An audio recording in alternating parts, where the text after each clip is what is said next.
Rising Suns Academy.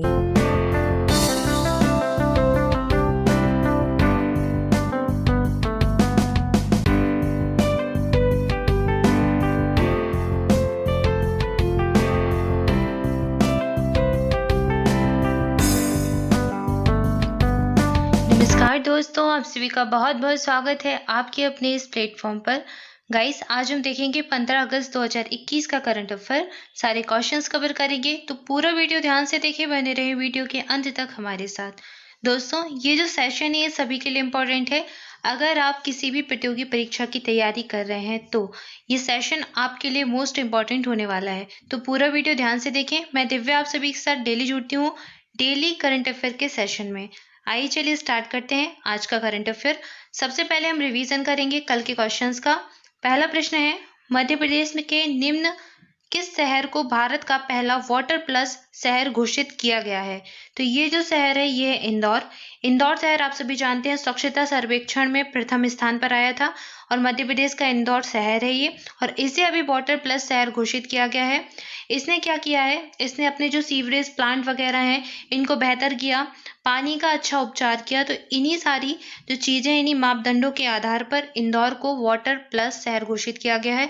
और याद रखना है, ये भारत का पहला वाटर प्लस शहर है। ठीक है, ये इंपॉर्टेंट हो जाता है, मोस्ट इंपॉर्टेंट प्रश्न है, अच्छे से याद कर लीजिए।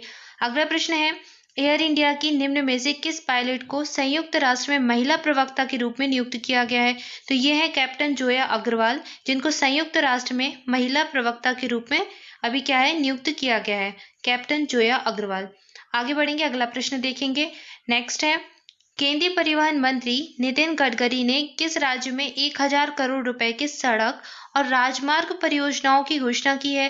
तो ये जो है ये उत्तराखंड राज्य में की गई है। उत्तराखंड राज्य में सड़कों को बेहतर करने के लिए केंद्रीय परिवहन मंत्री नितिन गडकरी ने अभी हाल ही में 1000 करोड़ रुपए की इन परियोजनाओं की घोषणा की है।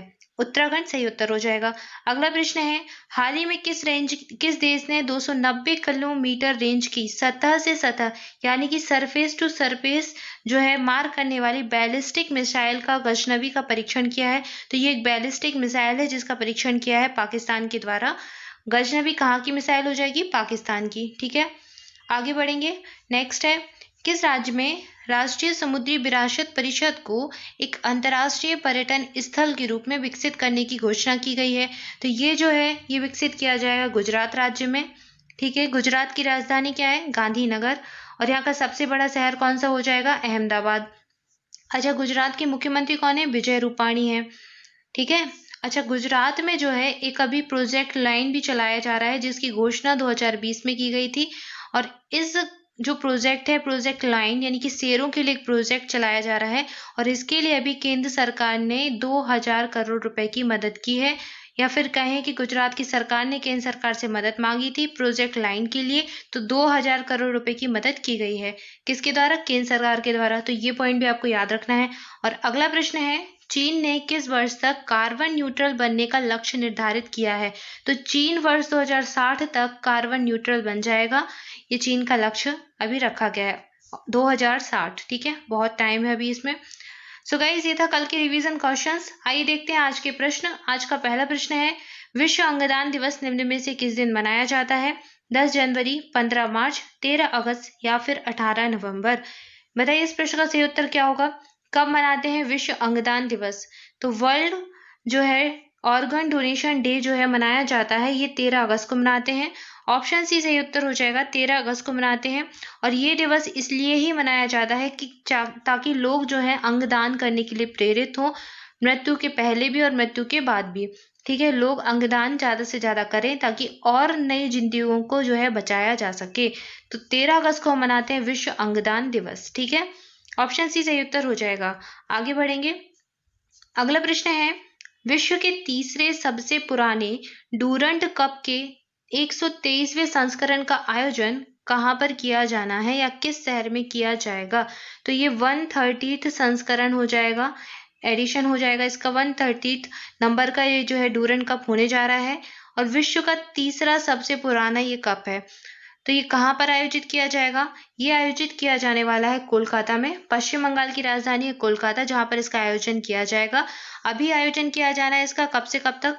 5 सितंबर से 3 अक्टूबर तक इसका आयोजन किया जाएगा 2021 में। ये होना था 2020 में। 2020 में कोविड की वजह से इसका आयोजन नहीं किया गया, तो अब 1 साल बाद इसका आयोजन किया जा रहा है सितंबर से अक्टूबर में, 5 सितंबर से 3 अक्टूबर 2021 तक। कहाँ पर? कोलकाता में। कोलकाता कहाँ पर है? पश्चिम बंगाल की राजधानी है। और याद रखना है ये 130वें नंबर का है डूरंड कप।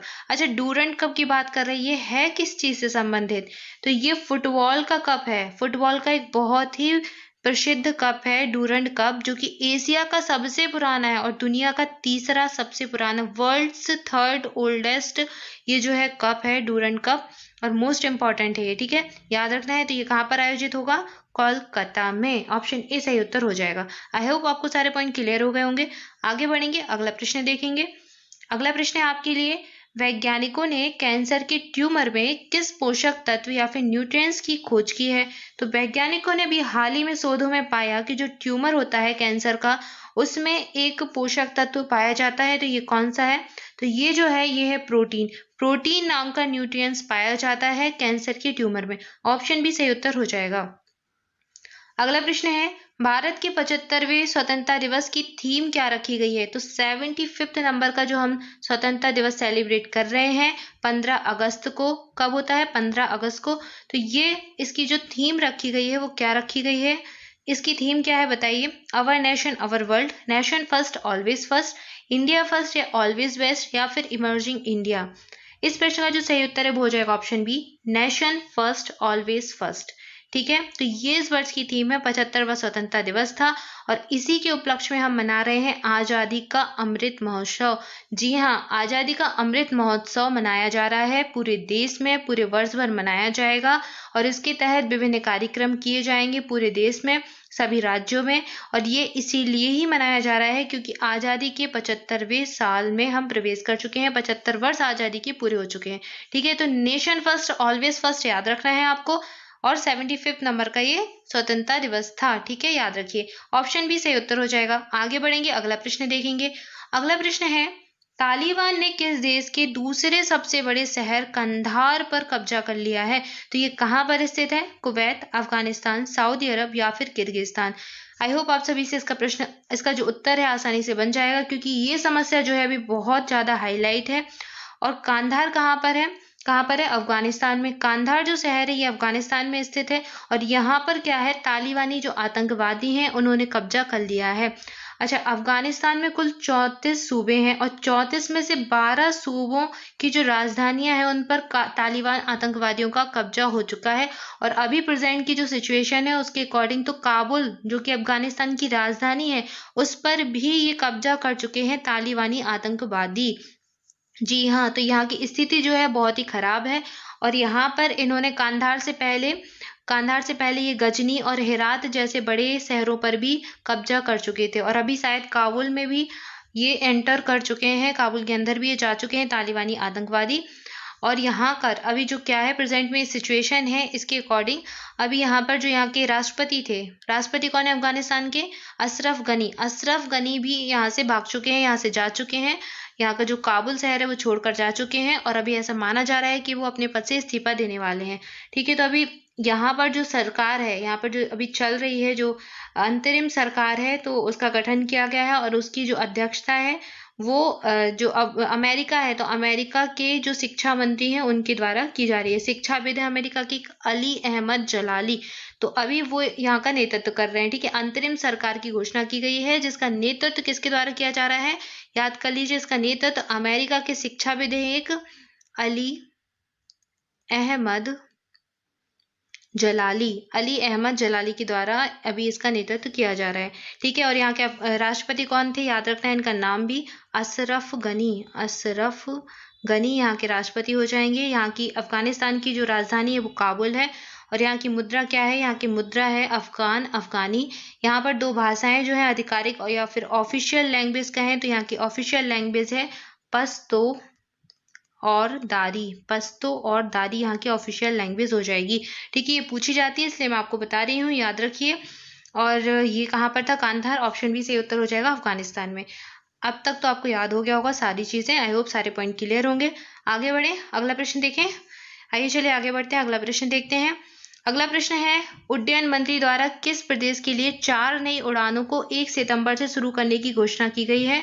तो नागरिक उड्डयन मंत्री कौन है और उनके द्वारा 4 मई को जो 4 नई उड़ानें हैं शुरू की जाएंगी 1 सितंबर से, और ये कहाँ पर की जा रही हैं? तो ये मध्य प्रदेश से दिल्ली के लिए 4 जो है नई उड़ानें शुरू की जा रही हैं। कब? 1 सितंबर को। ऑप्शन सी सही उत्तर हो जाएगा।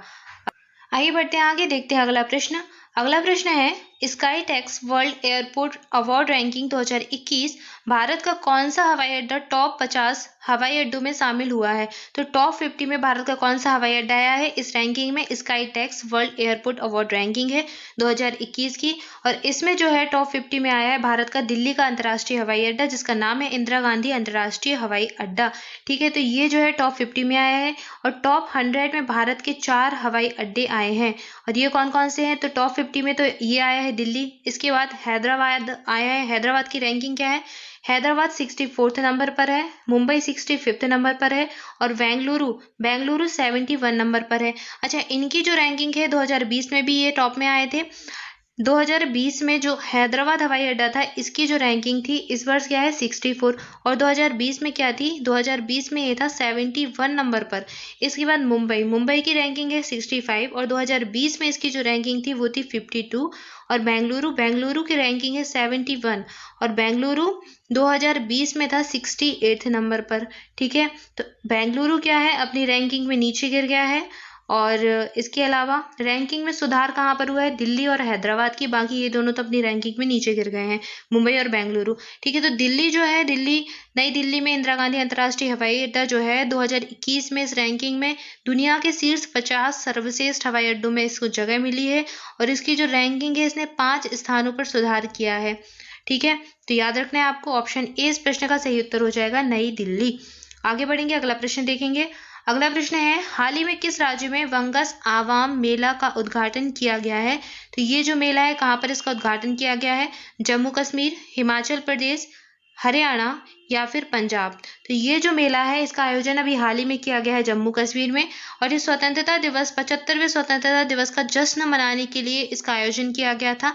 जम्मू कश्मीर के जो उपराज्यपाल हैं मनोज सिन्हा, उन्होंने इसका उद्घाटन किया, और इसका जो आयोजन है ये किया गया जम्मू कश्मीर का एक जिला है कुपवाड़ा। क्या जिला है? कुपवाड़ा।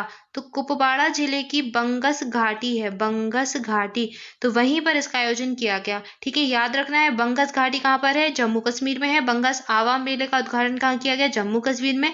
किस उपलक्ष्य में किया गया? तो 15 अगस्त में, जो आज़ादी के 75वें साल पूरे हो गए हैं उन्हीं के उपलक्ष्य में, उसी के उपलक्ष्य में ये आयोजन किया गया। कहाँ पर? जम्मू कश्मीर में। ऑप्शन ए सही उत्तर हो जाएगा। सो गाइस, आइए बढ़ते हैं आगे, देखते हैं अगला प्रश्न। अगला प्रश्न है, इसरो के किस स्पेस मिशन ने चंद्रमा की सतह पर पानी के अणुओं का पता लगाया है? ऑप्शन से चंद्रयान 1, चंद्रयान 2, मिशन मून या फिर मॉम। तो बात हो रही है चंद्रमा की सतह की। चंद्रमा की सतह पर पानी का अणुओं का जो है पता लगाया गया है। पानी के अणु यानी कि H2O। तो इसका पता किसके द्वारा लगाया गया है? चंद्रमा का मिशन है तो चंद्रयान होगा। अब चंद्रयान कौन सा, पहला या दूसरा? तो ये जो मिशन है ये चंद्रयान 2 का ऑर्बिटल है, जिसने अभी हाल ही में चंद्रमा की सतह पर H2O का पता लगाया है, या फिर कहें पानी के अणुओं का पता लगाया है। ठीक है, तो H2O और हाइड्रोक्सिक की उपस्थिति की पुष्टि अभी हाल ही में की गई है, किसके द्वारा? चंद्रयान 2 के ऑर्बिटल के द्वारा। अच्छा, आप सभी जानते होंगे कि वर्ष 2019 में 22 जुलाई 2019 को ये मिशन लॉन्च किया गया था, चंद्रयान 2। ठीक है, तो ये मिशन क्या हुआ था? इस मिशन का जो रोवर है ये चंद्रमा की सतह से 2.1 किलोमीटर की दूरी पर ही दुर्घटनाग्रस्त हो गया था, और इसकी जो संपर्क है इसरो से टूट गया था। तो एक तरीके से यह असफल हो गया था, लेकिन इसका जो ऑर्बिटल था वो अभी भी काम कर रहा है, और इसका जो चंद्रयान 2 मिशन का जो ऑर्बिटर है वो पृथ्वी जो चंद्रमा है उसकी सतह के चारों तरफ चक्कर लगा रहा है, और उसी की जो इंफ्रारेड तरंगे हैं उन्हीं के द्वारा पता चला है, उन्हीं इमेज के द्वारा, इंफ्रारेड इमेज के द्वारा पता चला है कि यहाँ पर जो है पानी की अणुओं की पुष्टि की गई है एक तरीके से। तो H2O और हाइड्रोक्सिक जो है OH और H2O इसकी पुष्टि की गई है, और ये इसरो का मिशन है। ठीक है, चंद्रयान 2। अच्छा, बात हो रही है यहाँ पे चंद्रयान 1 की भी। चंद्रयान 1 ऑप्शन भी दिया गया। चंद्रयान 1 कब लॉन्च किया गया था? तो ये वर्ष 2008 में, 2008 में कब? 22 अक्टूबर 2008 को ये लॉन्च किया गया था।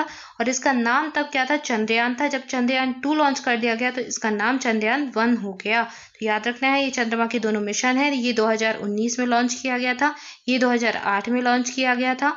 और इसने अभी चंद्रमा की जो इसका ऑर्बिटल है इसने पता लगाया है। अच्छा, इसके 3 भाग थे, कौन कौन से? एक था उपग्रह, एक था इसका रोवर और एक था इसका लैंडर। तो इसका जो रोवर था उसका नाम था विक्रम और इसका जो लैंडर था उसका नाम था प्रज्ञान। तो ये नाम याद रखने हैं, पूछे जा सकते हैं, ठीक है।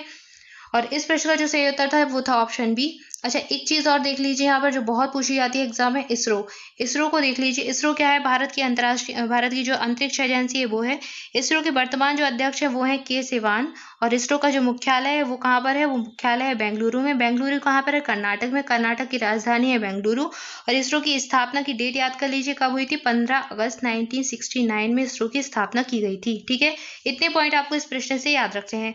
सो गाइज, ये था आज का करंट अफेयर। आइए देख लेते हैं आज के लिए।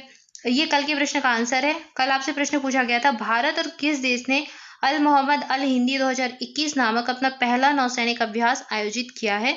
तो ये था सऊदी अरब के साथ भारत का सैनिक अभ्यास, नौसैनिक का अभ्यास था, नेवी की एक्सरसाइज थी, अल मोहम्मद अल हिंदी 2021, ठीक है।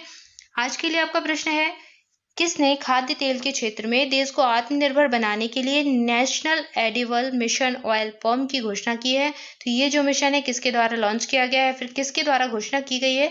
इस प्रश्न का सही उत्तर गाइस आप सभी को करना है, कमेंट बॉक्स में आंसर जरूर करें। और दोस्तों, अगर आप पहली बार चैनल पर आए हैं या फिर पहली बार ये वीडियो देख रहे हैं तो जल्दी से कर दें चैनल को सब्सक्राइब, अपने दोस्तों के साथ खूब सारा शेयर करें और अगर वीडियो अच्छा लगा हो तो वीडियो को लाइक करना बिल्कुल ना भूलें। Thank you for watching this video. आज के लिए इतना ही, मिलते हैं नेक्स्ट वीडियो में। Thank you.